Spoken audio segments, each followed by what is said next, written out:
तो आज हमारे सामने एक बहुत ही खूबसूरत हस्ती है। नाम है तसनीफ़ हैदर। तसनीफ़ हैदर को हम लोग कई बार आप अलग-अलग ज़रिए से आप सुने होंगे, या उनके प्लेटफ़ॉर्म के ज़रिए जानते होंगे, या कभी उनकी किताब के ज़िक्र जब आपने सुना होगा, या कभी फ़ोटो देखा होगा, या रेख्ता पे भी कुछ-कुछ कलाम आप तसनीफ़ हैदर साहब का सुने होंगे। और बहुत चीज़ें हैं जो तसनीम भाई के लिए कहा जा सकता है, लेकिन चीज़ें जो है, बेहतर ये होगा कि जब हम लोग गुफ्तगू करें, जानें एक-दूसरे को, इस प्लेटफ़ॉर्म के माध्यम से, इस पॉडकास्ट के माध्यम से, तो ज़्यादा बेहतर रहेगा। उर्दू अदब में अगर हिंदुस्तान में अगर बात होती है, तो एक नौजवान शख्स की ज़रूर बात होगी, नाम तसनीफ़ हैदर है। मेरी मुलाकात बहुत ज़माने पहले हुई थी, और मुलाकात इस तरीके से हुई थी, मुझे आज भी याद है, क्योंकि इस सारे पॉडकास्ट से पहले इनके बारे में थोड़ा-सा बेहतरीन बात बताना बहुत ज़रूरी है कि इनके घर में जब मैं गया तो मैंने देखा कि 3 कमरे थे। तीनों कमरे किताबों से भरे हुए थे। ये तस्नीम हैदर की अगर कहिए कि छोटा इंट्रोडक्शन दिया जाए तो। और अदबी दुनिया के फाउंडर हैं। राजकमल प्रकाशन है, उसका जो उर्दू डिपार्टमेंट है कह सकते हैं, उसको भी ये पूरी तरीके से देखते हैं। तस्नीम हैदर भाई, आपके पास हम लोग शुरुआत करते हैं। कैसे हैं आप? मैं बिल्कुल ठीक हूँ अमीन भाई। बहुत बहुत शुक्रिया इस पॉडकास्ट में मुझे बतौर मेहमान बुलाने के लिए और मेरी बातें मैं रख सकूँ यहाँ पर, इसके लिए फरमाएं। बहुत-बहुत शुक्रिया। तो जैसा कि हम लोग शुरुआत में आपके बचपन के बारे में बात करेंगे, फिर उसके बाद से धीरे-धीरे कॉलेज की तरफ जाएँगे, फिर उसके बाद आपके अदब को लेके जो मोहब्बत है, वगैरह-वगैरह, इस सिलसिलेवार ढंग से हम लोग सारी चीज़ें करेंगे। बचपन कैसा रहा तस्नीम भाई? आप बचपन में कैसा माहौल था, और अदब का जो बैकग्राउंड था, क्या वो था? और ये चीज़ मैं जानना चाह रहा था। हाँ, मैंने जब आँख खोली, मतलब ये 1986 में मेरी पैदाइश हुई है वसई गांव में, महाराष्ट्र में। ओके। लेकिन जब मैंने शऊर की आँख खोली है तब मेरे आसपास बहुत सारी किताबें थी। मेरे वालिद जो थे, उन्होंने एक हमारे पास एक बड़ा अच्छा सा घर था, एक हुँ, फ्लैट था वहाँ एक बिल्डिंग में, और उसमें उन्होंने एक कमरे में, मतलब नीचे से लेकर ऊपर तक एक पूरी अलमारी बनाई थी, और हर शेल्फ में किताबें ही किताबें हुआ करती थी। तो वो तकरीबन, उनमें मैं देखता था कि अंग्रेज़ी की किताबें बहुत कम थी, अलबत्ता उर्दू की, फ़ारसी की, कुछ हिंदी की भी किताबें थीं, और तर्जुमे बहुत सारे हुआ करते थे। तो किताबों के बीच में उस ज़माने में जब मैं बहुत छोटा था, मैं बहुत ज़्यादा बात नहीं करता था, और मैं किताबें निकाल के पढ़ता था छुप-छुप के अपने वालिद से। उस वक़्त पता नहीं था कौन-सी किताब पढ़नी चाहिए, कौन-सी नहीं। तो जब उनको पता चला तो उन्होंने जब मुझे देखा पढ़ते हुए तो कई बार डाँटा भी कि तुमको ये किताबें समझ में नहीं आएँगी, ये नहीं पढ़नी चाहिए। तो मैंने, लेकिन पता नहीं कैसे वो लिखने का शौक भी पैदा हो गया, और फिर मैंने 1-2 जगह पे मेरे वालिद के पास जो लोग आते थे उन्होंने ही कुछ चीज़ें छपने के लिए भेज दी। तो इस तरह से जो है वो सिलसिला चल निकला। और बचपन में इसके साथ-साथ, क्योंकि ज़िंदगी एक तरह की नहीं होती है, तो बचपन मेरा अगर गुज़रने की बात हो तो उस इल्मी माहौल का हिस्सा बहुत कम रहा, हुँ, लेकिन उसका बहुत मज़बूत और बहुत गहरा असर रहा। उसके साथ ये हुआ कि हमारे कुछ ऐसे हादसात हुए, कुछ ऐसी परेशानियाँ आईं कि बहुत ज़्यादा तंगदस्ती, गरीबी, तंगहाली और मुफ़लिसी के का एक पूरा बड़ा दौर आया।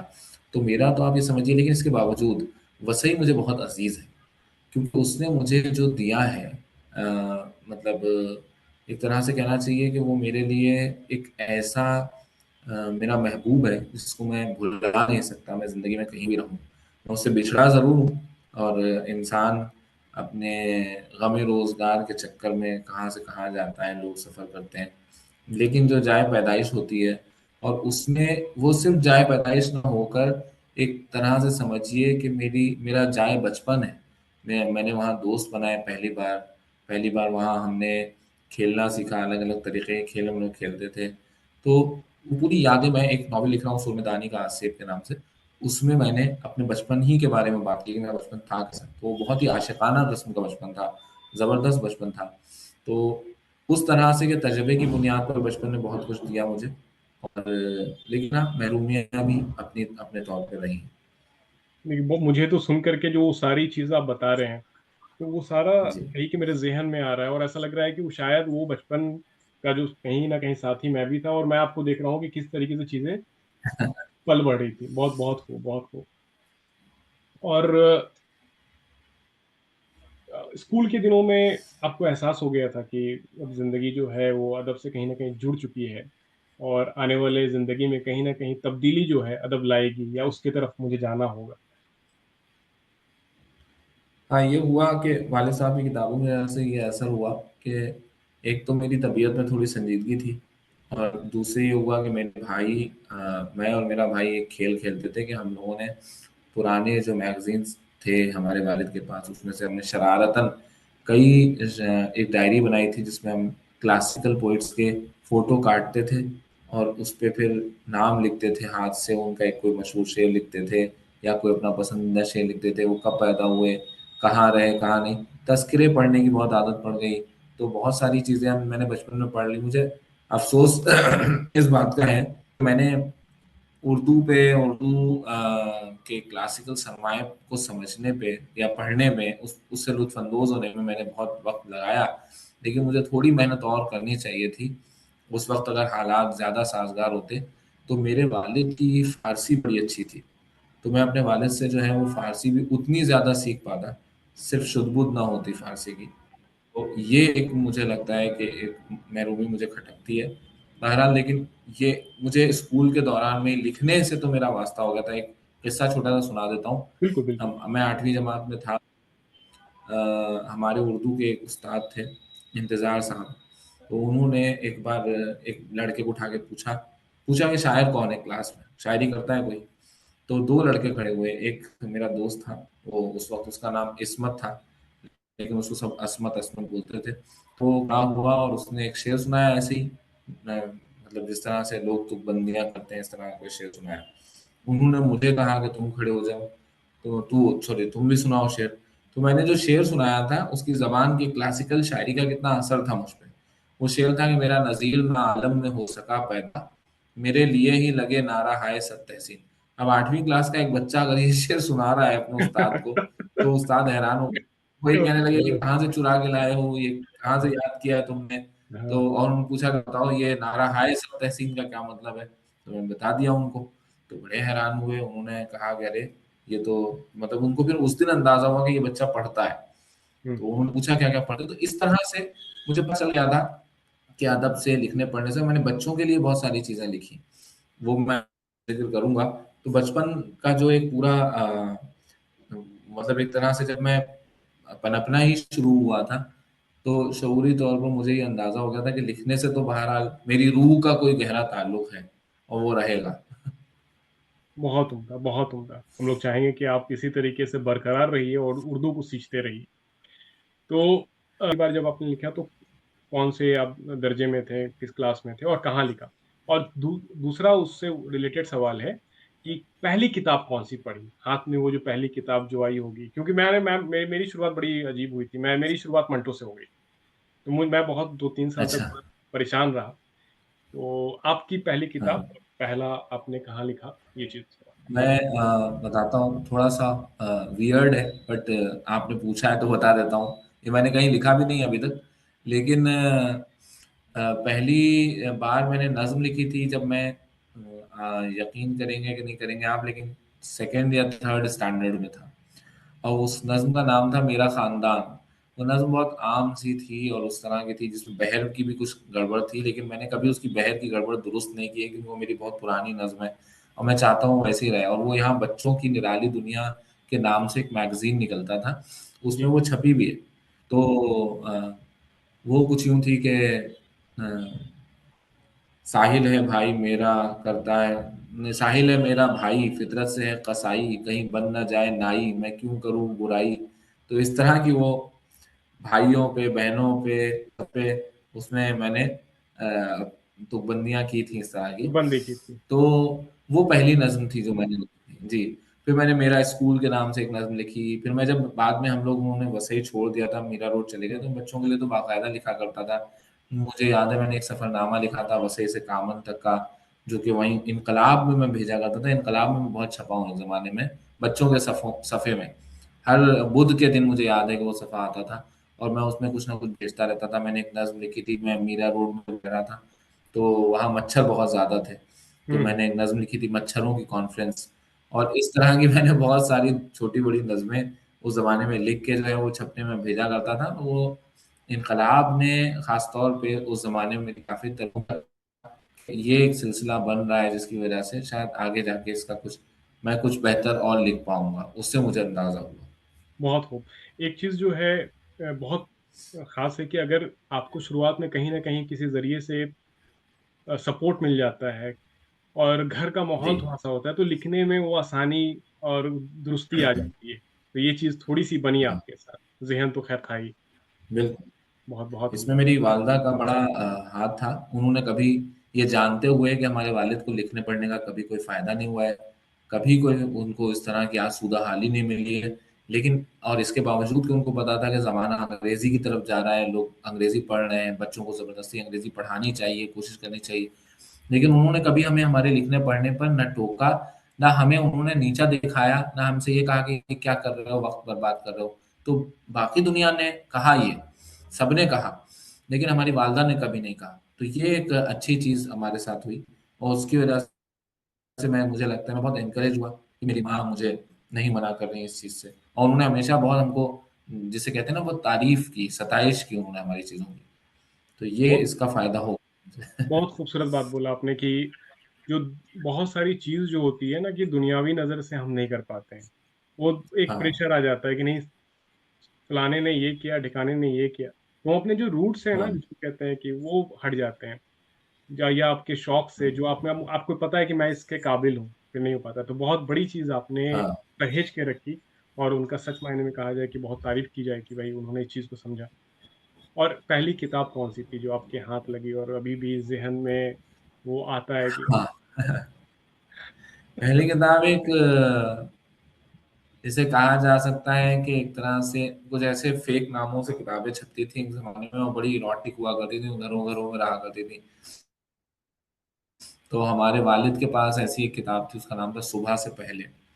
सुबह से पहले। तो वो किताब जो थी, वो कहानी जब मैंने पढ़ी सुबह से पहले और वो उर्दू का जो पल्प लिटरेचर है, जो पॉपुलर लिटरेचर है, जिसको बहुत ज़्यादा कभी अहमियत नहीं दी गई है, लेकिन उसकी अपनी एक अहमियत है। उस ज़माने में जब नेटफ्लिक्स नहीं होता था, उस ज़माने में जब इस तरह की चीज़ें नहीं होती थी कि लोग कैसे पढ़ पाएँ, तो वो किताबें मतलब वो चीज़ें सामने नहीं होती थी, लेकिन वो किताबें दर पर्दा औरतों के भी हाथों तक पहुँचती थी, मर्दों तक भी पहुँचती थी और एक तरह से ज़ेरे सतह पे समाज में अंदर ही अंदर इस तरह की किताबें चलती थी। तो मेरे हाथ वो किताब लगी और मैंने छुप के पढ़ी थी वो।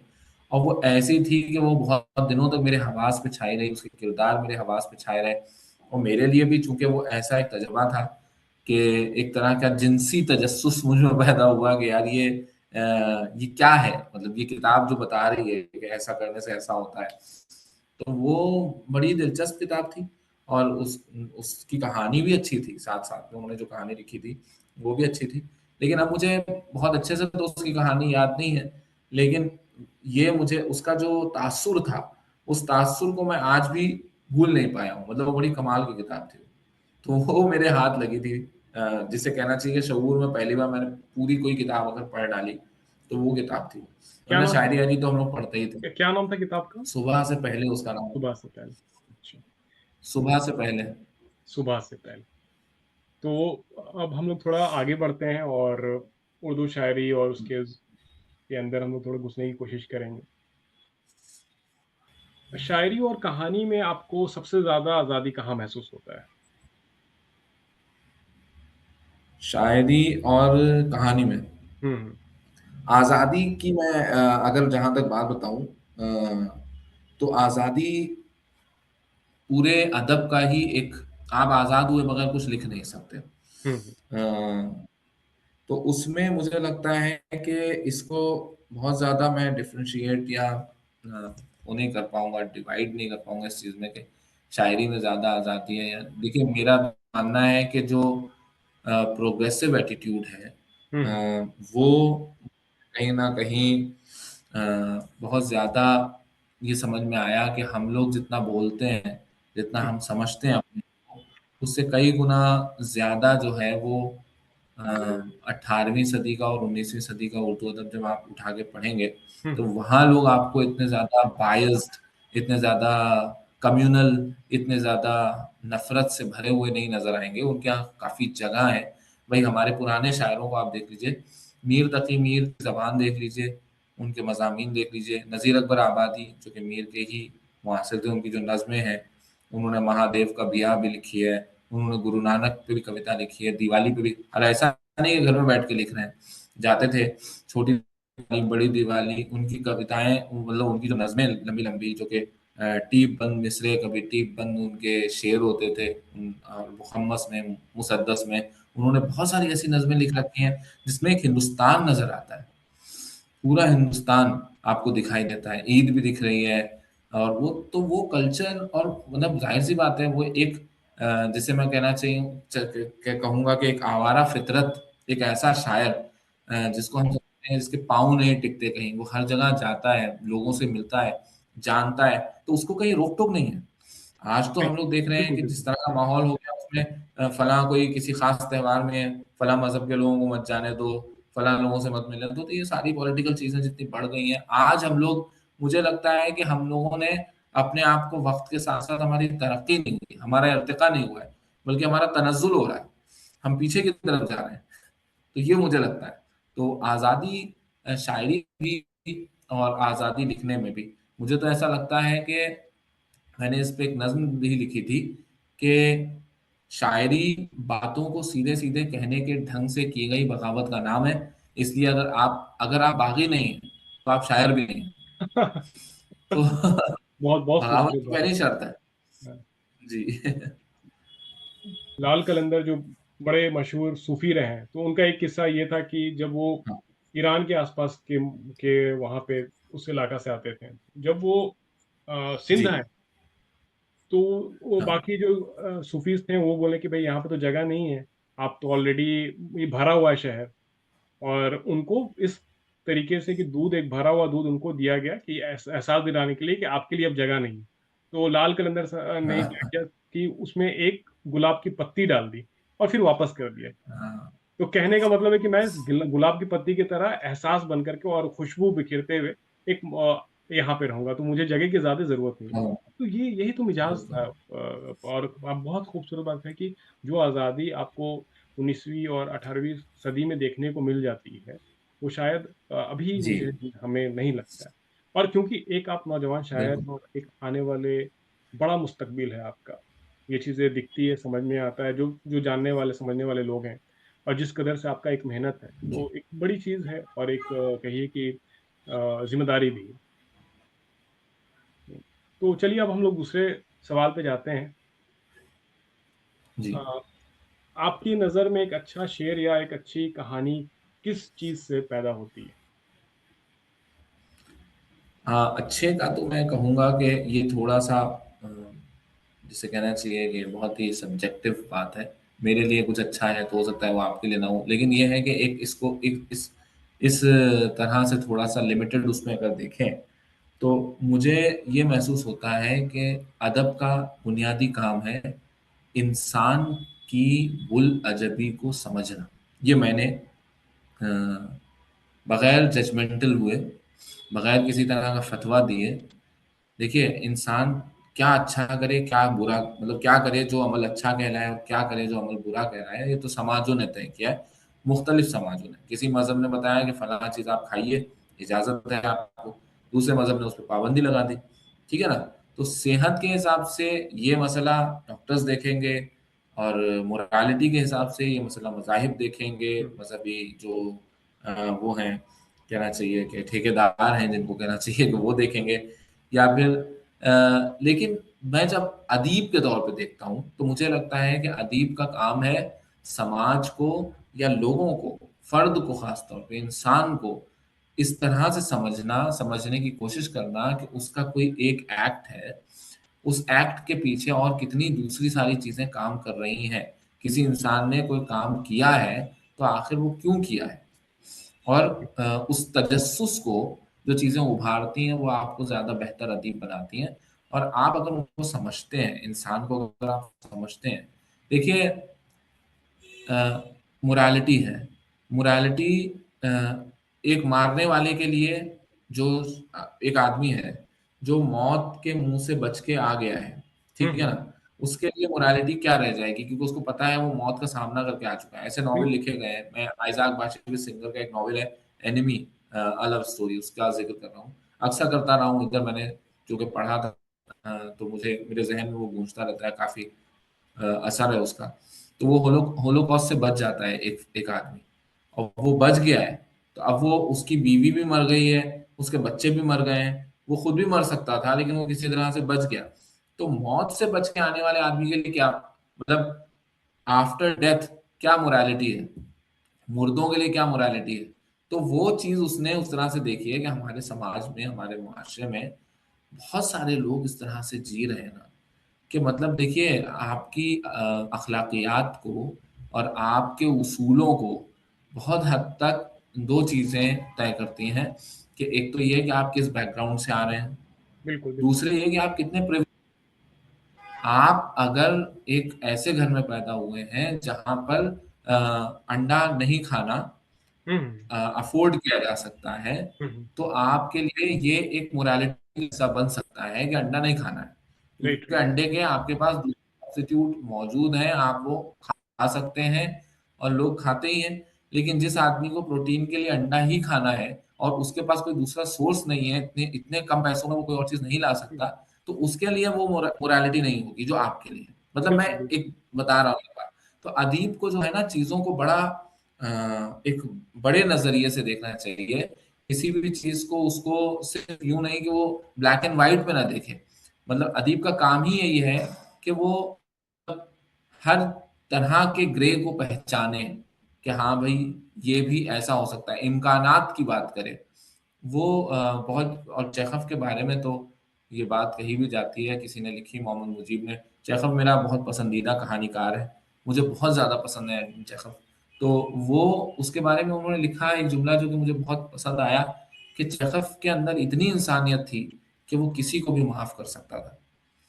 तो अदीब के अंदर मुझे लगता है इतनी इंसानियत होनी चाहिए कि वो माफ़ करने का जज्बा हो। मतलब मैं किसी इंसान से चिढ़ सकता हूँ, मैं किसी इंसान के काम किए गए काम को बुरा समझ सकता हूँ, लेकिन उस आदमी को, उस आदमी से मैं नफ़रत ना करूँ, इतना मुझे अपने आप को तैयार करना है, अगर मुझे एक अदीब बनना है। हालाँकि मैं ये नहीं कह रहा हूँ कि सारे अदीब ऐसे ही होते हैं, ये एक आइडियल बात है बहरहाल, जो मेरी नज़र में। आपने पूछा कि अच्छा अदब, तो अच्छे अदब को, जो अच्छा अदब है, अच्छी कहानी है या अच्छी शायरी है, वो मुझे इंसान के गहरे मुताले का कोई हासिल बताती है, कि इंसान को या समाज को कितने अच्छे तरीके से ऑब्जर्व किया गया है। कुछ ऐसी बातें बताई गई हैं जो हमको बड़ी आम लगती थी, लेकिन उनको हमने जब बहुत मुहद्दिब अक्से से देखा है, जिसे कहना चाहिए कि मैग्नीफाइंग ग्लास से देखा, तब हमको पता चला कि अरे यार, इनमें भी बहुत खास बात है। तो ये, और सिर्फ सरफेस को देख लेने की बात नहीं है, ये बहुत गहराई में उतरने की बात है। अदब जो है खास तौर पे, तो वो, इन चीज़ों को मैं समझता हूँ कि अगर ऐसी चीज़ें आप अ, अदब से हासिल कर रहे हैं, तब तो ठीक है। अदरवाइज अदब पढ़ना या सिर्फ तफरीह तबाह के लिए नहीं है अदब, मतलब मेरा ये मानना है। एक एक चीज़ ये है कि बड़ा खूबसूरत आपने बोला कि बहुत चीज़ जो अभी हाल के दिनों में हम लोग देखें कि बड़ा तफ़रीह वाला मसला भी रहा है कि लोग खुद को क्लेम शायर भी कहते हैं। इसको बड़े हम लोग न्यूट्रल अंदाज़ में, ज़्यादा इस पे हम लोगों को घुसना नहीं है। तो वो चीज़ें तो जैसे मैं अगर हाँ। मुझे याद है जब मैं पोएट्री करना स्टार्ट किया था, मैं शायरी पढ़ना स्टार्ट किया था, तो मेरे पीछे कुछ लोगों ने शायद इज़्ज़त देने के सिलसिले में उन्होंने मुझे मेरा हम्म, नाम के साथ पोएट लगा दिया। तो मुझे बड़ा अजीब लगा कि मुझे ये लगा कि हम्म, मैं तो खुद जानता हूँ मैं पोएट हूँ नहीं। 2-4 आपको शायरी लिखने से तो कोई आदमी अदीब बनता नहीं। हाँ, एक अच्छा एडिटर या नैरेटर हो सकता हूँ, वो अलग चीज़ है। तो इन हाँ। लोगों के लिए पहचानना खुद को बड़ा ज़रूरी है। तो इसके लिए थोड़ा-सा रोशनी इस पे आप डालिए। मेरा तो ख्याल है कि देखिए, पहचानने का जो सिलसिला है ना, वो देखिए ऐसा है कि ये आपकी, वही मैं कहूँगा, ये आपकी अपनी तलाश में है। दूसरा तो आपको कुछ भी कह देगा, और कई बार लोग हैं, वो मुझसे मिलते हैं, वो किसी, वो मुझे कुछ भी कह सकते हैं, शायर कह दें, कहानीकार कह दें, अदीब कह दें, एक अच्छा एडिटर कह दें। वो एक अलग मसला है। मैं अपने आप को कितना खंगालता हूँ, हुँ, ये कैसे मालूम करता हूँ, क्योंकि मुझे इसके लिए ज़्यादा ज़रूरी है। जैसे कि आम ज़िंदगी में कहा जाता है कि आप तब अनाथ पसंद आदमी रहेंगे जब आप अपने से नीचे के लोगों को देखेंगे कि आपसे भी ज़्यादा दुखी लोग दुनिया में मौजूद हैं, तो आप शुक्र करेंगे कि आपकी जो हालत है, वो दूसरों से बेहतर है। बिल्कुल, और ऊपर देखेंगे तो आपको गुस्सा आएगा कि मैं वहाँ क्यों नहीं हूँ जहाँ दूसरे हैं। लेकिन अदब में हमेशा ये बहुत ज़रूरी है, बल्कि आर्ट के हर शोबे में ये बहुत ज़रूरी है कि आप अपने से ऊपर के लोगों से या अपने से बड़े फनकारों से मिलते रहें और अपने आसपास भी ऐसा माहौल रखें। अपने आप को ना अपनी आम और निजी ज़िंदगी में हर वक़्त अदीब मत बनाए रखिए। मतलब मेरा ऐसा मानना है बिल्कुल, बिल्कुल। कि आप वहाँ पर ऐसे लोग अपने आस-पास रखें जो आपको क्रिटिसाइज़ कर सकें, जो आपको कह सकें कि तुमने फलाँ चीज़ लिखी वो मुझे बकवास लगी। आपको एक नया पर्सपेक्टिव आप जो लिखें, आप कभी भी अपने आप को बियॉन्ड क्रिटिसिज़्म ना समझें। इसके हुँ, लिए बहुत ज़रूरी है खुद को अपने आप को भी क्रिटिसाइज़ करते रहना, दूसरों को भी सुना के उनको भी अपने आस-पास एक ऐसा ग्रुप रखना, ऐसे लोगों से सीखना, तो जो आदमी तलाश करेगा और लोग कहते हैं ना आम तौर पे हमें तो कोई है ही नहीं सिखाने हुँ, वाला, हमें तो कोई है ही नहीं बताने वाला। तो मैंने देखा है मेरी ज़िंदगी में ऐसे लोग आए हैं जिनके वाक़ई आस-पास जिनका कोई बैकग्राउंड ऐसा नहीं था लिखने-पढ़ने का, कुछ नहीं था, लेकिन उन्होंने तलाश करके, खोज के वो किसी न किसी तरीके से या तो मुझ तक या मुझ जैसे दूसरे लोगों तक पहुँचे हैं, क्योंकि उनको पढ़ना था। और सबसे बड़ी बात ये है कि किताब से बड़ा और बेहतर साथी नहीं है। एक किताब आपको दूसरी किताब से कैसे जोड़ेगी, आपको खुद नहीं पता चलेगा। और आज तो इतने सारे ज़राए हैं, इतने सारे ज़राए हैं। आप एक किताब से जुड़िए, एक किताब आपको दूसरी किताब तक, दूसरी तीसरी तक, चौथी तक, ऐसे आपका ये सिलसिला जो है, वो एक गैर मुख्ततिम है। अनलिमिटेड ये वो जाने वाला सिलसिला है। तो उसको मुझे लगता है कि इस तरीके से इंसान अगर देखेगा, तो कहीं न कहीं वो खुद सीख सीख भी सकता है और कुछ आगे भी बढ़ सकता है। अदरवाइज़ हर आदमी अगर जो कुछ तुकबंदी भी कर रहा है, उसको लोग वाह-वाह कर रहे हैं और वो खुद को समझ रहा है कि वो कोई बहुत बड़ा कारनामा सर अंजाम दे रहा है, तो फिर वो खुश रहे उसमें। हाँ, क्योंकि ये आम तौर पे लोगों को तारीफ़ पसंद आती है। हाँ, बहुत-बहुत खूबसूरत है वो। इस दौर में उर्दू लिखने वाले लोग किसी भी ज़रिए से जुड़े हो सकता है शायरी हो, किताब हो या अलग-अलग जो भी मेथड प्लेटफ़ॉर्म है, तो किस चैलेंजेस से वो जूझ रहे हैं? उर्दू लिखने वाले एक मुझे लगता है कि इस चीज़ से बहुत ज़्यादा जूझ रहे हैं कि उनको पता ही नहीं है कि वो किसके लिए लिख रहे हैं। हुँ, ये एक बहुत बड़ा मसला है। हुँ, देखिए शायरी और ख़ास तौर पे ग़ज़ल को मैं बहुत सीरियस फ़ॉर्म नहीं मानता हूँ। हुँ, ग़ज़ल तो आप लिखेंगे और वो लिखते ही बहुत सारे लोगों तक पहुँच जाएगी। ग़ज़ल को मैं मतलब मज़ाक़न एक बात कहता हूँ, लेकिन वो बात कुछ हद तक सही भी है कि ग़ज़ल का शेर और चुटकुला इसमें बहुत ज़्यादा फ़र्क है नहीं। हुँ, क्योंकि वो कहीं किसी तरीके से आपको महमेज़ कर सकता है, गुदगुदा सकता है। तो बहुत गहरी फ़िक्री बात उसमें नहीं आ सकती। जो बात आपको ह्यूमिलिएटेड एंड इंसल्टेड पढ़ के पता चलेगी दोस्तोयस्की की, जो बात आपको द ट्रायल पढ़ के पता चलेगी काफ़्का की, तो वो बात आपको शेर में नहीं पता चलेगी। तो आप उससे एक्सपेक्ट मत कीजिए शेर से, कि शेर हुँ, आपको इतना सब कुछ दे देगा। शेर आपको एक एड़ लगा सकता है, कुछ जानने की आप में एक तरह का आपके अंदर जस्तजू पैदा उत्साह कर पैदा सकता कर है। सकता है। हाँ, जुस्तजू पैदा कर सकता है, लेकिन शेर आपको जो है, वो वहाँ नहीं पहुँचा सकता। शेर आपके अंदर इतने सारे सवाल बैक वक़्त नहीं पैदा कर सकता। हुँ, हुँ, सवालों से आपको भर नहीं सकता है। तो ये काम जिनका है, जिन किताबों का है, उनको ज़ाहिर-सी बात है, पढ़ा जाना चाहिए। आपने मुझसे क्या पूछा था? मैं शायद उस तरफ हाँ, ये बात इस दौर में जाते-जाते जो उर्दू लिखने वाले लोगों के लिए हाँ, लिखने चैलेंजेस वाले चलेंगे। हैं। तो मैं वही कह रहा हूँ कि लिखने वालों के साथ मसला ये हो रहा है कि उनको खुद ही नहीं पता कि उनके क़ारीन कहाँ कौन से हैं, किसके लिए लिख रहे हैं। हुँ, क्योंकि देखिए, उर्दू को चाहते ना चाहते हुए एक ख़ास किस्म की मज़हबी पहचान से जोड़ा जा रहा है, हुँ, ठीक है?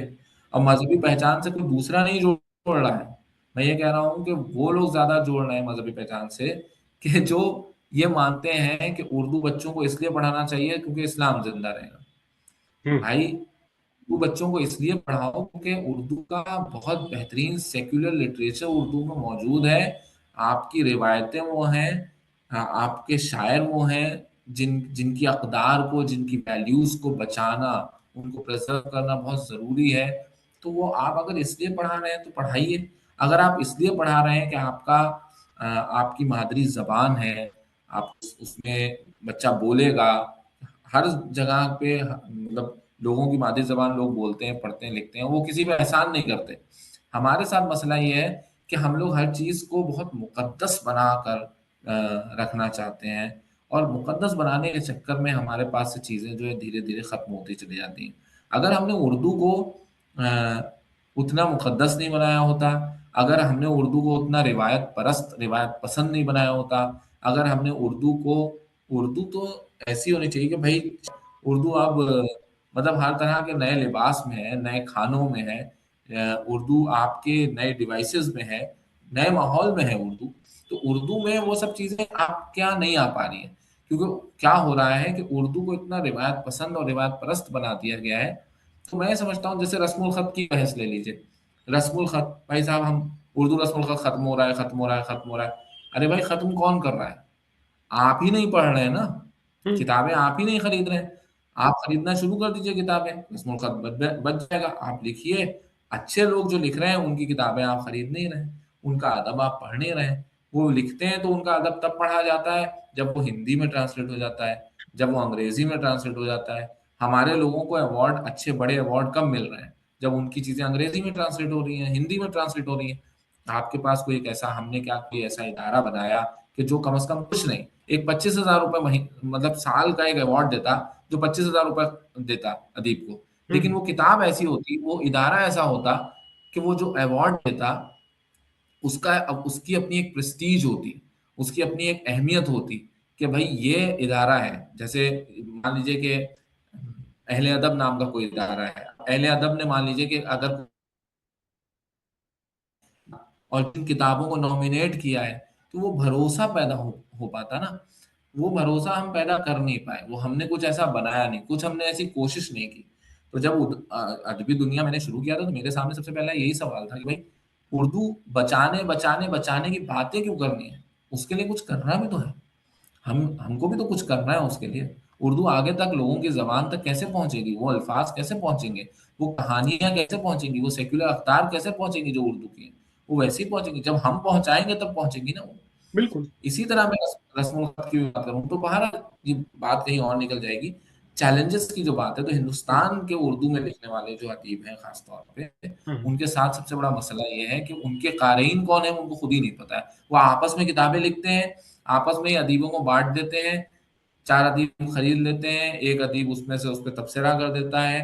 मैं मज़ाक में अपने एक दोस्त को कहता हूँ कि उर्दू का अदब अब सिर्फ़ 20 लोगों का अदब बन के रह गया है। 20 लोगों में कोई किसी की भी तारीफ़ कर रहा है तो भी क्या फ़र्क पड़ता है, कोई किसी पे तनकीद कर रहा है तो भी क्या फ़र्क पड़ता है। उर्दू अदब को उर्दू के अदीबों से ज़्यादा, उर्दू के समाज से ज़्यादा, अदबी समाज से ज़्यादा देवनागरी और हिंदी के समाज ने ज़्यादा अहमियत दी। अ, अंग्रेज़ी समाज ने ज़्यादा अहमियत दी है। तो आपकी वैल्यू वो लोग समझ रहे हैं। आप अपनी खुद ही अहमियत नहीं समझ रहे। आप अपने क़ारीन को एक प्लेटफ़ॉर्म पे आज तक नहीं ला पाए।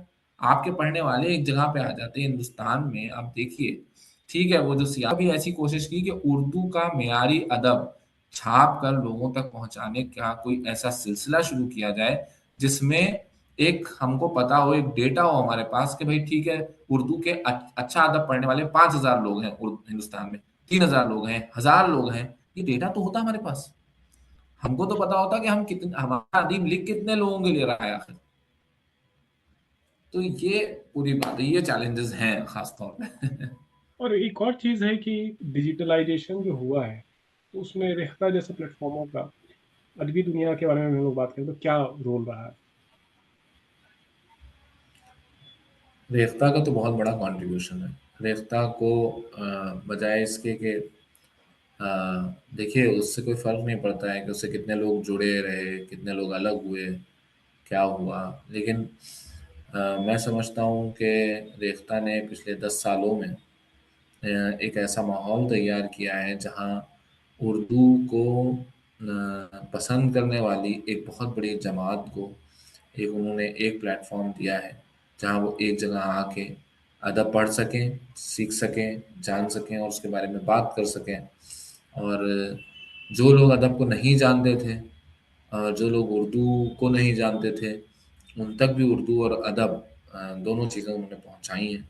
शायरी पहुँचाई है, तो मुझे तो लगता है कि उन्होंने इस मामले में जो उनका रोल है, उनका किरदार है, उसको किसी भी तरीके से अगर आप दरगुजर करेंगे तो मतलब वो फिर आपका अपना बायस हो सकता है। लेकिन मैं रेख्ता का बहुत कायल रहा हूँ, मतलब रेख्ता ने वाकई बहुत अहम काम किया है।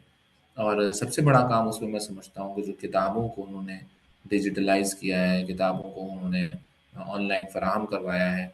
मैं समझता हूँ कि मैंने खुद बहुत सारी उर्दू की किताबें रेख्ता की वेबसाइट से पढ़ी हैं, जो कि आम तौर पे हिंदुस्तान में अवेलेबल नहीं थी। फिर आपको उनके लिए कई बार लाइब्रेरीज की खाक छाननी पड़ती थी। लाइब्रेरी में मिलती थी या नहीं मिलती थी, ऐसे ऐसे अदीबों को हम ढूंढते थे कि उनकी किताबें मिल जाएं। तो वरना कैसे कोई इकरामुल्लाह को पढ़ता, कैसे कोई खालिद तूर को पढ़ता, कैसे कोई शख्स जो है वो मतलब इस तरह के नाम हैं, ताहिरा इकबाल को पढ़ा, और बहुत सारे लोगों को हमने रेख्ता के ज़रिए पढ़ा, चाहे वो तनकीद हो, चाहे वो अदब हो, चाहे वो फ़िक्शन हो, चाहे शायरी हो।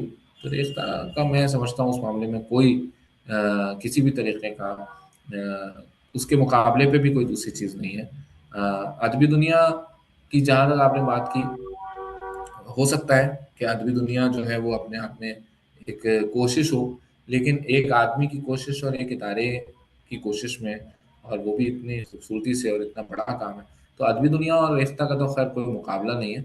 ये तो अदबी दुनिया, ये समझिए कि मेरा तो ऐसा मानना है कि मैंने अपनी तरफ से ये कोशिश हमेशा की है, ये मेरे शौक का काम था। मुझे अदबी दुनिया ने जो कुछ भी दिया है, और मैं उसके लिए बहुत एहसानमंद हूँ, उर्दू अदब का बहुत एहसानमंद हूँ। लेकिन ये है कि अदब ने बहरहाल जितना कुछ हमको दिया है, जो चीज़ें हमको जो एक बेहतर इंसान बनने में मदद की है, मतलब मसाइल को, चीज़ों को, लोगों को जानने में, तो वो मुझे लगता है उसका कोई भी बदल दूसरा नहीं है।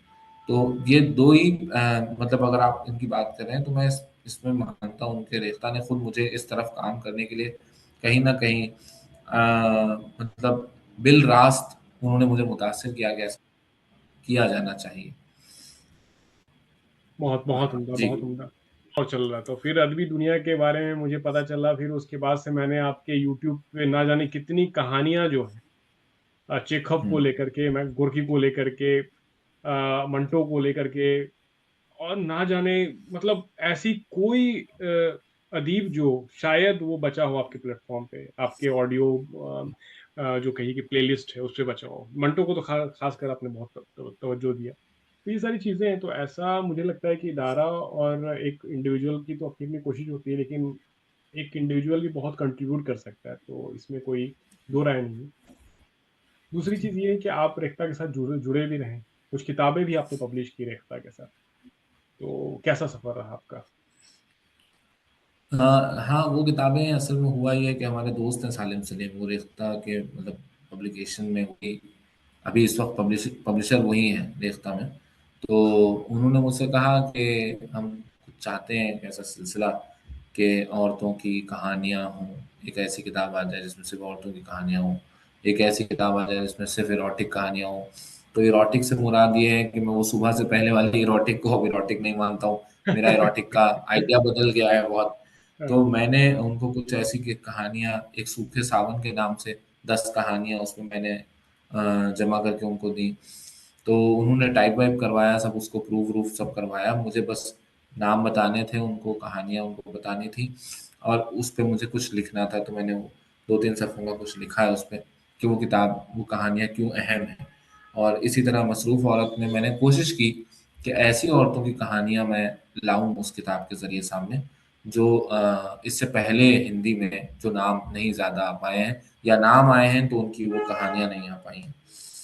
तो वो मैंने, तो सफ़र तो अच्छा रहा उनके साथ। तो ज़ाहिर सी बात है कि बहुत ज़्यादा मुझे कुछ करना नहीं पड़ा, बस मुझे बताना पड़ा उनको कि कौन-कौन सी कहानियाँ वो करनी चाहिए।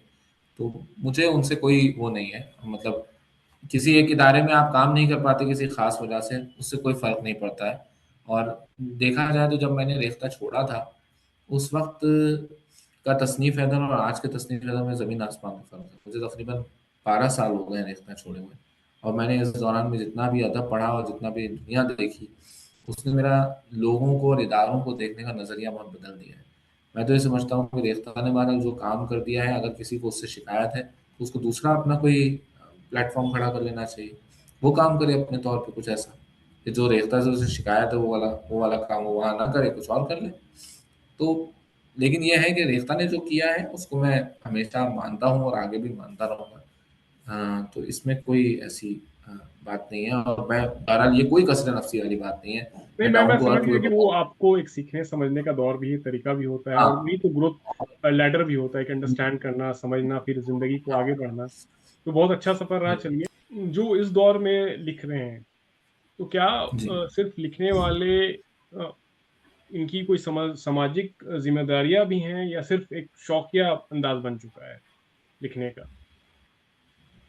हर तरह के देखिए, ये तो ऐसा सवाल है कि मैं कहूँगा कि हर जबान में, हर हम्म। जमाने में हम्म। इसी तरह के दो दो तरह के लिखने वाले तो हमेशा रहे हैं। एक तो हम्म। सिर्फ जो शौकिया लिखते हैं, हम्म। जो कि शौकिया क्या लिखते हैं, जिनको थोड़ा पहले लिखते हैं ऐसी तुकबंदियाँ करते हैं, कुछ उल्टा सीधा लिखते हैं, पॉपुलर हो जाते हैं क्योंकि वो सतह की बातें लिखते हैं, सतही चीज़ें लिखते हैं, तो ज़्यादा मशहूर हो जाते हैं, और फिर उससे उनको कमर्शियली कुछ फ़ायदा होने लगता है, और वो मुशायरों में जाने लगते हैं या उनकी किताबें बिकने लगती हैं, क्योंकि हम्म। वो मासेस के लिए लिखते हैं, तो उनको उसका उसी तरीके से रिवॉर्ड मिलता है। लेकिन जो लोग गहराई में जाते हैं, हर आदमी इतनी गहराई में जाना पसंद भी नहीं करता ना। आम लोग हैं, आम जिंदगियां हैं, आम तौर पे लोग जो हैं बिल्कुल। वो अपनी मतलब नहीं चाहते कि वो इतनी गहरी बातों में अपना दिमाग लगाएं, क्योंकि ज़िंदगी में उनको दिन भर जो काम कर रहे हैं उसी से जूझना पड़ता है, रोज़गार की तरह-तरह की परेशानियाँ हैं। तो हर आदमी का वो मिज़ाज भी नहीं होता, और हर आदमी उतनी गहराई में जाना भी नहीं चाहता। तो इस तरह के 2 लिखने वाले तो अमीन भाई वो हर ज़बान में आपको मिल जाएँगे, वो सिर्फ़ उर्दू की बात नहीं है। और दोनों मौजूद हैं। मतलब मैं ये बिल्कुल। बताऊँगा कि ऐसा नहीं है कि किसी एक का पलड़ा भारी हो, दोनों मौजूद हैं, और अच्छा दोनों एक और दूसरे को संजीदा लिखने वाले कम है। दोनों एक दूसरे को बैलेंस कर रहे हैं। हाँ, नहीं बैलेंस क्या मतलब, अच्छा लिखने वाले तो कम ही होते हैं हर ज़बान में, लेकिन ये है कि वो कम ही हैं, लेकिन वो इतने भारी हैं अपने आप में कि वो उनका मुकाबला जो है वो 100 लोगों से भी नहीं किया जा सकता। वो इतना वो हर एक ज़बान के साथ वो मसला है। एक चीज बहुत खूबसूरत है, एक किस्सा मुझे याद आ रहा, तो हमारा कॉलेज का दौर चल रहा था, तो हमारे दोस्त ने बड़ी अच्छी बात की, और उस दिन उस दौर में मैं अदब के लिए आगे बढ़ रहा था, पढ़ने वढ़ने का शौक बहुत बढ़ता जा रहा था। तो मेरे दोस्त ने बड़ी अच्छी बात की, कि बोला कि यार ये जो है, ये पूरे तरीके से एक कुआं है, अंधा कुआं, इससे तुम घुसोगे तो निकलना बहुत मुश्किल हो जाएगा। तीसरे साल की बात है इंजीनियरिंग के मेरे, वो चीज़ मेरे दिमाग में अभी भी छपी हुई है, और जब भी मैं बहुत अंदर जाता हूँ तो मुझे लगता है कि इससे निकलना बहुत मुश्किल है। तो इसलिए मैं बहुत अंदर तक तो नहीं गया, लेकिन एक चीज़ है कि मोहब्बत ऐसी है उर्दू ज़ुबान से, या पढ़ने लिखने के अलग-अलग आपको प्लेटफ़ॉर्म और लिटरेचर से। जैसे मैं आपको देखता हूँ कि अदबी दुनिया का एक बड़ा-बड़ा कनेक्शन है रशियन राइटर से, रशियन लिटरेचर से। आपको चेखव से लेके मैंगोर्की से लेकर के पुष्किन से लेकर के बहुत सारी चीज़ें, कहानियाँ। तो बहुत आम लोग समझ पाते हैं कि जो रशियन लिटरेचर है वो अपने में इतना बड़ा है कि आप गोता लगाते जाइएगा, खत्म नहीं होने। बिल्कुल सही, बिल्कुल सही, और जिसने बिल्कुल एंटन सही। ये जिसने चेखव को पढ़ लिया, जिसने गोर्की को पढ़ लिया, उनके लिए एक अलग पर्सपेक्टिव है दुनिया को देखने का। हाँ, मतलब बड़े राइटर्स को, मास्टर्स को पढ़ने के बाद तो ज़ाहिर-सी बात है कि आपका दुनिया को देखने का नज़रिया थोड़ा बदल जाता है। वही तो मैं कह रहा हूँ कि वो आप इंसानों के प्रति थोड़ा और उदार हो जाते हैं, और वो आपको इंसान उतने बुरे और बेवकूफ़ नहीं लगते हैं। मतलब कलेक्टिवली लग सकते हैं। दोस्तोयेव्स्की ने अपने नॉवल में एक जगह ये बात कही भी है कि मुझे इंसान से ज मतलब जब वो कलेक्टिवली देखता हूँ तो इंसान से मुझे नफ़रत है, लेकिन जब मैं इंडिविजुअली देखता हूँ तो इंसान से मुझे बहुत मोहब्बत है। कई बार क्या होता है कि जब जब कोई रीडर है वो आपके पास आता है, और ये आपसे कहता है कि आपकी किताब जो है, या आपका अंदाज है, या बहुत सारी चीज़ें जो आप में है, वो आप उनके दिल तक छू जाता है, वो बहुत अंदर तक उन्हें महसूस कराता है। तो उस पल कैसा एहसास होता है आप?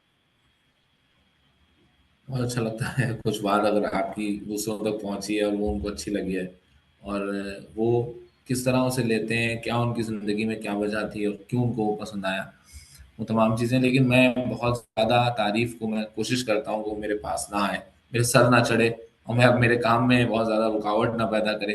तो इसलिए मैं तारीफ सुनता हूँ और उसी वक्त उसको खत्म करता हूँ। मैं बहुत ज्यादा तारीफ और मैं बहुत जल्दी चीजें, इस तरह की चीजें भूल जाने का कायल हूँ।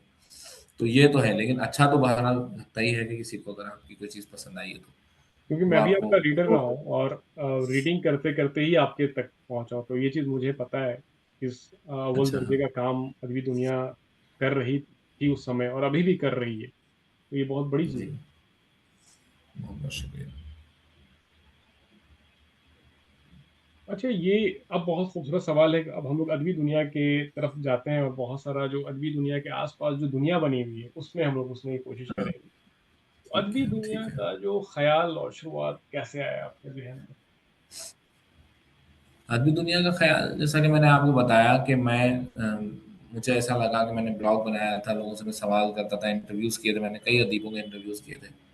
फिर मुझे अदबी दुनिया का सवाल का ख्याल इस तरह से आया कि मैंने ये सोचा कि एक दिन ऐसे ही बैठे थे, तो मैंने सोचा कि भाई कोई कहानी ऑडियो में सुननी है तो कहाँ सुने, ऐसी सुननी है किसी वक्त। और हालांकि मैं पढ़ता ही था, अभी भी ज़्यादातर पढ़ने से मेरा ताल्लुक है, सुनने से नहीं है। मैं खुद बहुत ज़्यादा ऑडियो बुक्स नहीं सुनता हूँ, लेकिन मैंने कहा कि जो लोग सुनते हैं तो उनके लिए कोई चीज़ ऐसी है ही नहीं। तो ऐसी मैंने एक कहानी आबिद सुहेल की शर्तें रिकॉर्ड करके डाल दी थी, और वो कहानी मतलब मुझे बहुत पसंद थी। वो कहानी है भी बड़ी प्यारी कहानी। तो वो मार्च में मैंने डाली थी, गालिबन 16 मार्च 2016 को। और वो पहली कहानी थी जो मैंने अपलोड की थी। और उसके बाद पता नहीं क्या हुआ, लोगों, मैंने उसको फेसबुक पे भी उसका लिंक शेयर किया तो बहुत तारीफ की लोगों ने हम्म। कि बहुत अच्छा है, बहुत अच्छा है। हालांकि उसमें बहुत कमियां थी, लेकिन लोगों ने बहुत तारीफ करी। मुझे पता नहीं था, थोड़ा रुकना चाहिए था, धीरे धीरे बोलना चाहिए था, लेकिन मैं बहुत तेजी तेजी से उसको मैंने पढ़ा था। गालिबन मैंने वो रिकॉर्डिंग वहाँ से हटाई नहीं होगी, तो अभी भी होगी। तो इस तरह की चीज़ें, अब तो मैं इसको भी प्लान कर रहा हूँ कि जो बहुत पुरानी चीज़ें मैंने रिकॉर्ड की थी उनको मैं रिप्लेस कर पाऊँ, उनको मैं हटाऊँ और फिर नई चीज़ें डालूँ, उन्हीं को दोबारा रिकॉर्ड करके डालूँ, क्योंकि मेरा अंदाज काफ़ी बदल गया है रिकॉर्ड करते बिल्कुल। करते। तो ये इस तरह से मुझे इसका ख्याल आया था, और इस तरह से इसकी शुरुआत हुई थी अदबी दुनिया की। एक जी। चीज़ जो है, मैं आपसे पूछना भी चाहूँगा उस, और थोड़ा रोशनी भी डालूंगा इस पे, कि ये जो काम जो है रिकॉर्डिंग का या उसको डालना, हम एज ए दर्शक, ऑडियंस, हमें बहुत अच्छा लगता है, बट बड़ा मुश्किल वाला काम है। तो इसमें एक उर्दू कहानियों में उनके ट्रांसलेशन में जो प्रोसेस है, उसमें किस तरीके से मुश्किलें आती हैं? ये इसमें आसान काम एक, नहीं, पहले तो सभी दर्शक को ये बता दूं, ये आसान काम बिल्कुल नहीं है। तो तस्नीम भाई, आप प्लीज इस पे रोशनी डालें। इसमें मुझे लगता है कि एक सबसे बड़ी दिक्कत जो आती है, हालांकि इसमें लोग बहुत ज़्यादा नहीं चाहिए, दो तीन लोग हों, एक रिकॉर्डिंग करे और एक उसको एडिट करे, और उसके बाद फिर एक हो जो अपलोड कर दे, थंबनेल वगैरह बना दे, थोड़ा सा जानता हो चीज़ों को। तो मतलब दो से तीन लोग अगर ठीक से काम करें तो ये हो सकता है। एक चीज़ जो है वो मुझे लगती है, और मैंने अब ये सोचा भी है कि मैं उसको उस तरह से कभी देख नहीं पाया, अदबी दुनिया जैसा कोई काम इदारों को करना चाहिए। इदारों के लिए ज़्यादा आसान होगा, और इदारों के लिए ये उनको अच्छे बुरे से अलग एक अपना एक इस तरह का एक प्लेटफॉर्म बनाना चाहिए, जिसपे ऑडियो में ज़्यादा से ज़्यादा चीज़ें उर्दू अदब की खास तौर पे आ पाएँ। क्योंकि उससे ये होगा, इस तरह का कोई इदारा होगा तो उसके पास एक जिस तरह से इस काम को जारी रखने के लिए एक तो उनके पास एक माली वो होगा, ज़रिया होगा कि वो उसको रख सकें। मुझे अपना किचन भी चलाना है, मुझे किराया भी देना है, मुझे फ्यूचर के लिए सेविंग्स भी करनी है, मुझे ज़िंदगी में दूसरे भी और काम होते हैं। मैं कभी किसी जगह नौकरी कर रहा हूँ, कभी किसी जगह का फ्रीलांस काम कर रहा हूँ।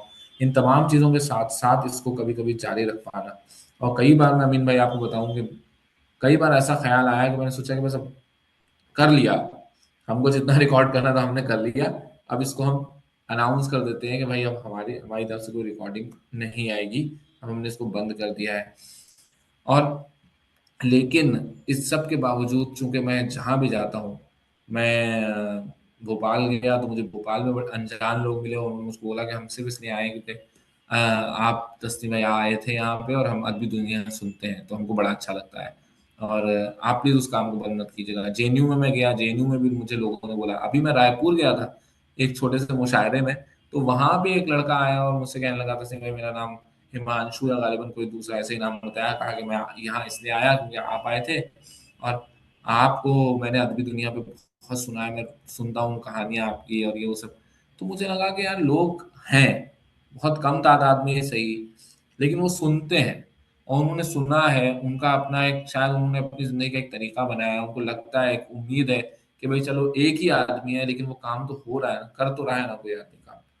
तो मुझे लगता है कि इस काम को या तो, लेकिन ये काम होने चाहिए या तो एक बड़ी सपोर्ट हो इनके पीछे, या तो ये काम इस तरह से हो सकते हैं कि कोई इदारा इनको करे, कोई इदारा इसको इस तरह से सोचे कि भाई इसको किया जाना चाहिए। मैं नहीं समझता, और ये इदारे भी ऐसे होने चाहिए जिनको पता हो कि पैसा कहाँ से आ रहा है और कितना पैसा इसमें लगाया जाना चाहिए।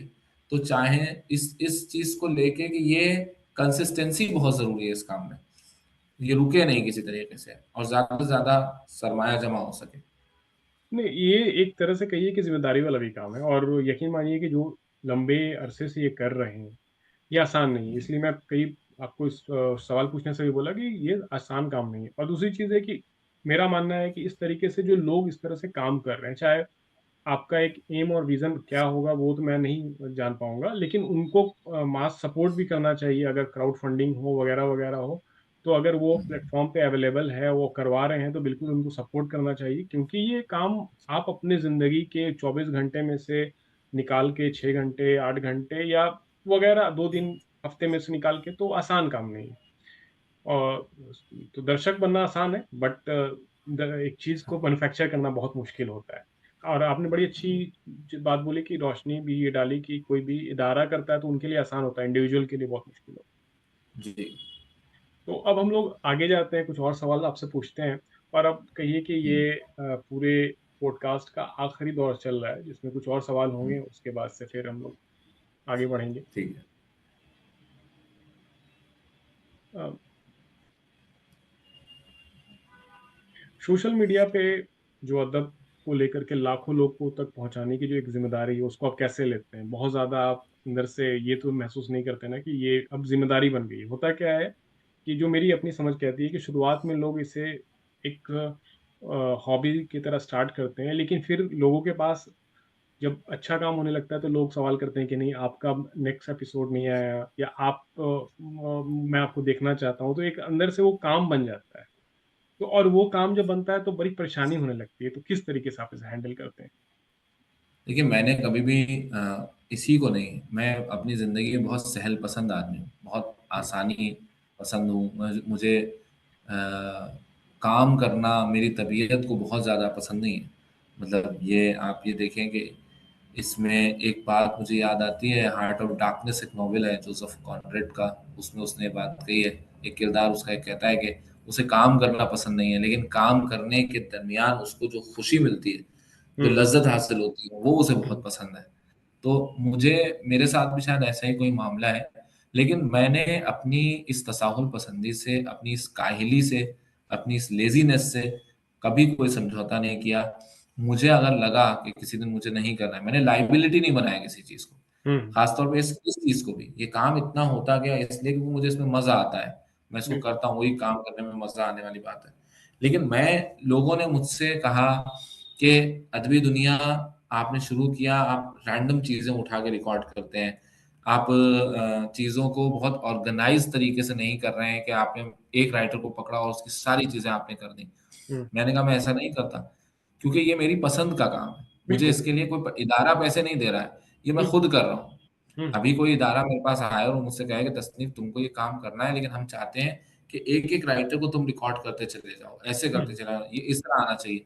तो अगर कोई इदारा आता है मेरे पास, कोई इस तरह की बात करता है तो ठीक है। कई बार इसको सपोर्ट करने के दूसरों के अपने तरीके हैं, कुछ लोग मुझे स्पॉन्सर कर देते हैं, कभी किसी प्रोजेक्ट, कोई किताब वो कहते हैं रिकॉर्ड कर दो। तो कई बार ऐसा होता है कि कुछ किताबें होती हैं वो इतनी खराब होती हैं कि वो पैसे भी दे रहे होते हैं, लेकिन मैं मना कर देता हूँ, मेरी तबीयत राज़ी नहीं होती है कि मैं अदबी दुनिया पे अपने अपने चैनल को पॉल्यूट करूँ, मैं नहीं उसको अच्छा बिल्कुल, नहीं बिल्कुल, समझता। बिल्कुल। लेकिन कभी-कभी ऐसा भी होता है कि कुछ किताबें थोड़ी हल्की होती हैं, लेकिन मैं समझता हूँ कि भई इससे चैनल को भी कुछ फ़ायदा हो जाएगा तो उसको कर देते हैं। तो ऐसा भी है कि लोगों ने सपोर्ट भी किया है, वो सारी चीज़ें की हैं, लेकिन मैंने इसको लायबिलिटी नहीं बनाया कि मुझे नेक्स्ट एपिसोड कौन-सा लाना है या मेरी ज़िम्मेदारी है कुछ ऐसा करना। तो मुझे लगता है उसने मुझे बड़ी सहूलत दी और उसी की वज़ह से शायद मैं काम मुसलसल जारी रखे हुए हूँ। अदरवाइज़ ये बड़ा मुश्किल हो जाता। बिल्कुल, बिल्कुल। देखिए, अब हम लोग ये पूरे सेगमेंट के आखिरी दौर में हैं, तो मैं चाहूँगा कि थोड़ा-सा इसे हम लोग वाइंड अप करें। हाँ, तो इसमें कुछ सवाल ये है कि आने वाला जो दौर होगा, आने वाले हाँ, जो नए युवा हैं, यूथ हैं, जो हाँ। उर्दू में आना चाह रहे हैं लेकिन लिखने से डरते हैं, उनके लिए क्रिस्प आप ये बता दें कि क्या ठीक रहेगा उनके लिए आगे करने के लिए? देखिए, मेरा बहुत ज़्यादा बिलीव इसमें मामले में इसमें है नहीं कि मैं किसी का कोई मार्गदर्शन करूँ। मैं अपने आप को इस हुँ, लायक भी अभी नहीं समझता हुँ, हुँ, और शायद मैं कभी समझूँगा भी नहीं।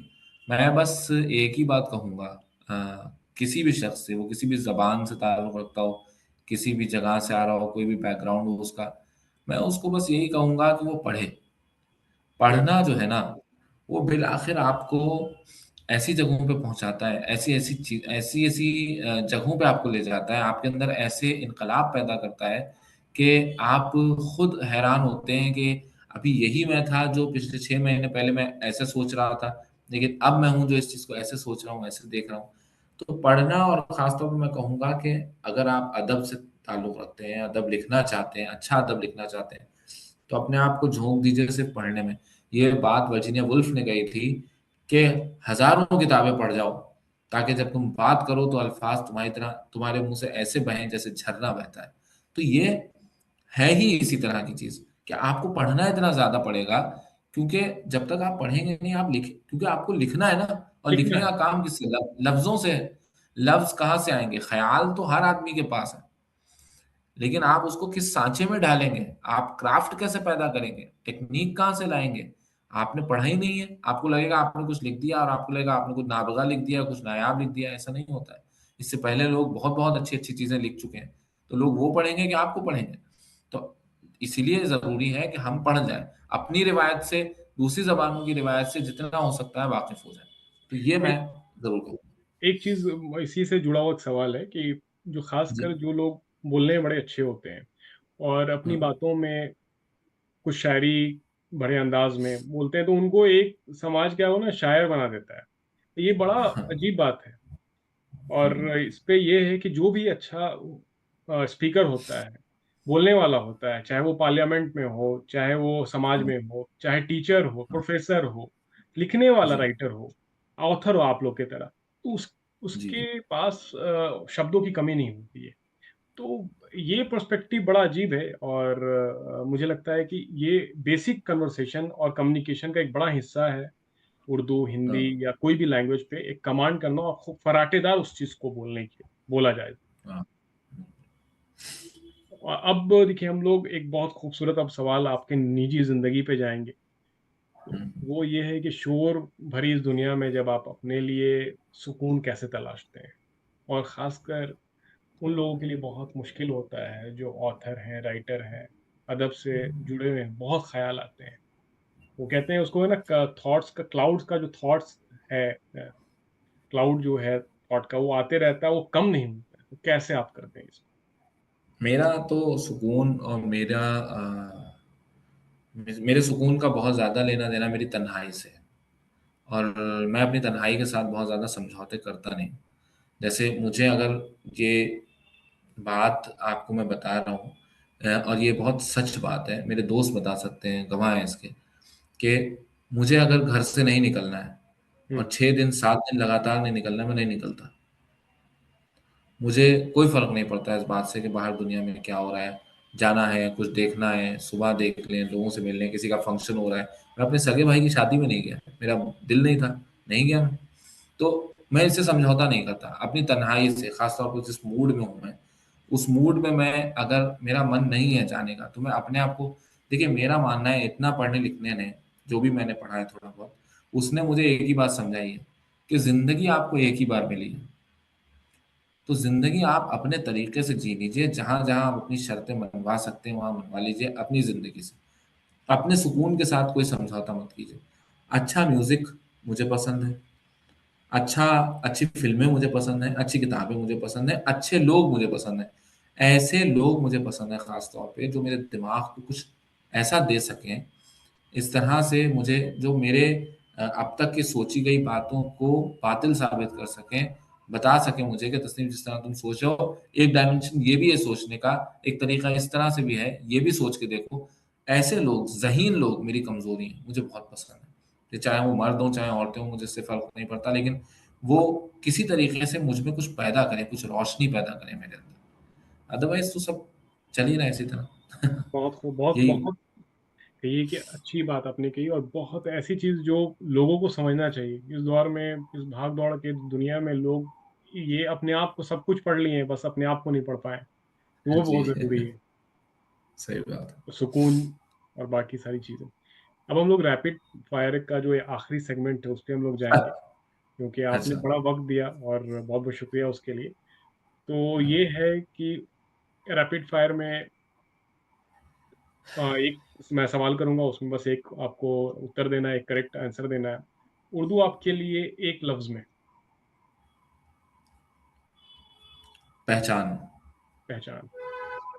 किताब या शेर। किताब। तन्हाई या महफिल। तन्हाई। लिखना कब आसान होता है।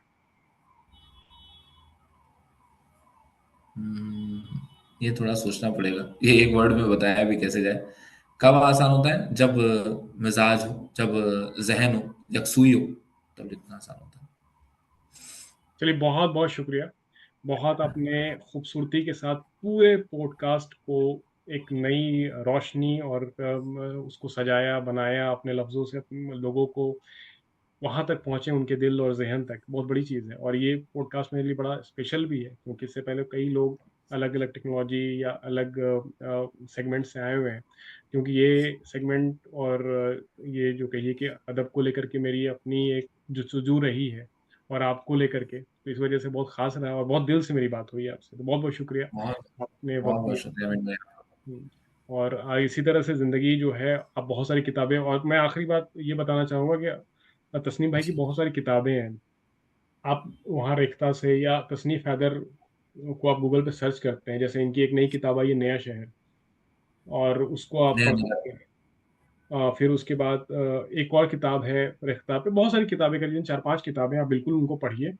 और इनको आप राजकमल प्रकाशन में वहाँ पे देख सकते हैं, उर्दू का उनका पूरा जो दामोदार संभाल रहे हैं, तो उस तरीके से बहुत सारी चीज़ें आप इनसे कनेक्ट कर सकते हैं। बाकी सोशल मीडिया वगैरह वगैरह, अदबी दुनिया का एक बड़ा बड़ा प्लेटफॉर्म है, उस पर भी आप फॉलो कर सकते हैं। बिल्कुल फॉलो कीजिए, हम ये नहीं कहेंगे, आप फॉलो कीजिए, समझिए, बहुत कुछ सीखने को मिलेगा। बहुत बहुत शुक्रिया तस्वीर भाई। Thank you so much Amit भाई, मुलाकात होती है फिर आपसे, ठीक है। बिल्कुल बिल्कुल। ओके, शुक्रिया। शुक्रिया।